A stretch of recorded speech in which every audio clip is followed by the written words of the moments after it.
मार में भी नहीं आते, कुछ मालूम है?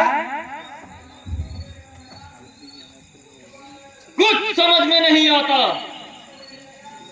जिस दिन से महाराज शिकार से वापस आए हैं, उदास से नजर आ रहे हैं।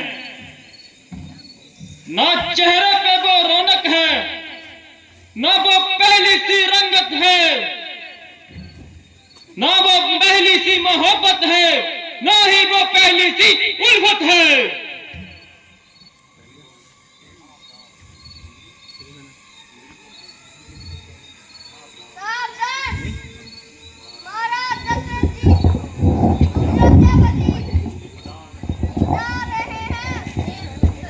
नहीं हंसना नहीं।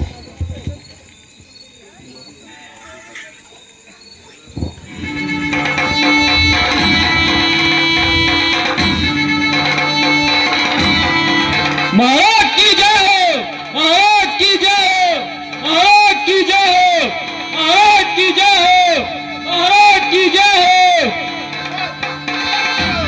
बंद करो जय जयकार के नारे, बंद करो।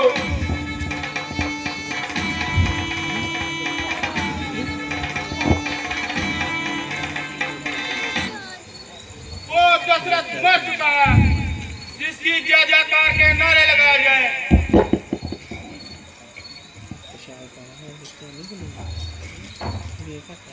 वो दशरथ मर चुका है, जिसकी जय जयकार के नारे लगाए गए।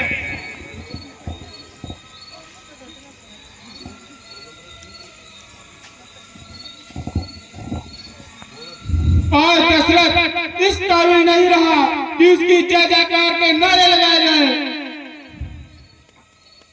महाराज, आखिर ऐसी कौन सी बात है जिसे बताने में आपको इस कदर संकोच है? आपने दुख का हाल कह देने से दुख आधा हो जाता है। नहीं, वो दुख कह देने से कम नहीं होगा। गुरुजी, मैं हत्यारा हूँ, ना पूछो मुझसे मेरे दुख का कारण। अगर आप सुनेंगे तो मुझसे नफरत करने लगेंगे, दुनिया मेरे मुंह पे थूकेगी।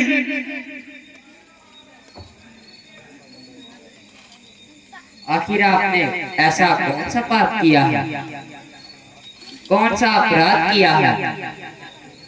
इंसान गलतियों का पुतला है, गलती हो जाना कोई बड़ी बात नहीं, फिर उसका प्रायश्चित तो हुआ। महाराज,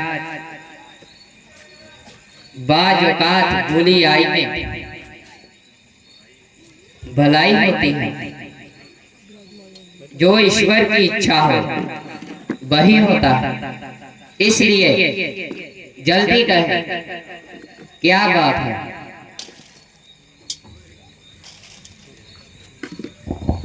प्रया व्याकुल है, दरबारी हैरान है। फरमाइए महाराज, क्या बात है? मंत्री जी, मैं हत्यारा हूँ। मैंने एक नहीं, तीन की हत्या किया। तीन ऋषियों की मृत्यु का कारण मैं हूँ। ईश्वर मुझको भी मौत दे दे, मगर नहीं, मुझे अभी और जिंदा रहना है, जलने के लिए, तड़पने के लिए। झिझक कर मरने के लिए। क्योंकि मैंने पाप किया और पापी को दंड मिलना ही चाहिए। महाराज, इस तरह रोने और तड़पने से दुख और बढ़ेगा। आखिर इसके इलाज भी तो हैं, इसलिए जल्दी कहिए। और आपने क्या पाप किया है, उसका कोई प्रायश्चित होगा। अगर आप बाजित हैं तो गुरुदेव सुनिए। कुछ दिन हुए, रात्रि में मैं शिकार खेलने गया था। नदी से पानी की आवाज आई। मैंने समझा कि कोई मृग पानी पी रहा है। बिना सोचे समझे मैंने इस पर तीर चला दिया। तीर का निकलना ही था, हाय माता, हाय पिता की आवाज आने लगी। जब मैंने पास जाकर देखा तो वहां तो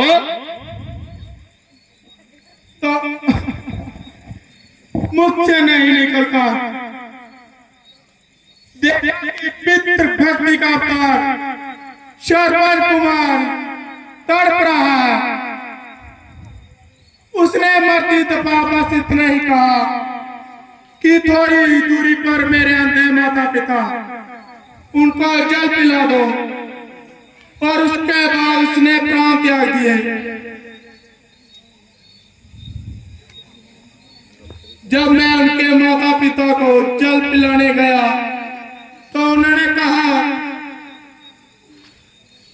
तुम्हारे श्रवण कुमार तुम नहीं हो। जब मैंने उनको सब हाल सुनाया, उन्होंने मुझे श्राप दे दिया कि तुम भी हमारी तरह पुत्र वियोग में तड़प तड़प कर मरोगे। गुरुजी, मैंने एक नहीं तीन ऋषि की हत्या की है। अब क्या मुझे क्षमा कर सकेगा? क्या मेरे दिल की जलन मिट सकती है? हरगिज नहीं, हरगिज नहीं। महाराज, हुआ तो बहुत अनर्थ है, लेकिन हर बात के पीछे कारण होता है। इसमें भी मुझे एक कारण दिखाई देता है। वो क्या? महाराज,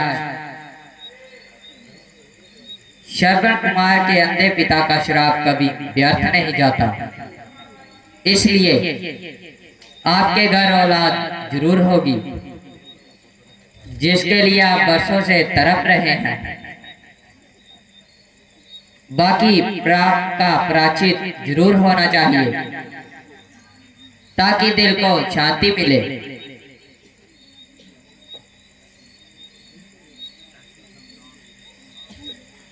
ऐसी संतान से तो ना होती तो अच्छा था। किसी का बुरा करके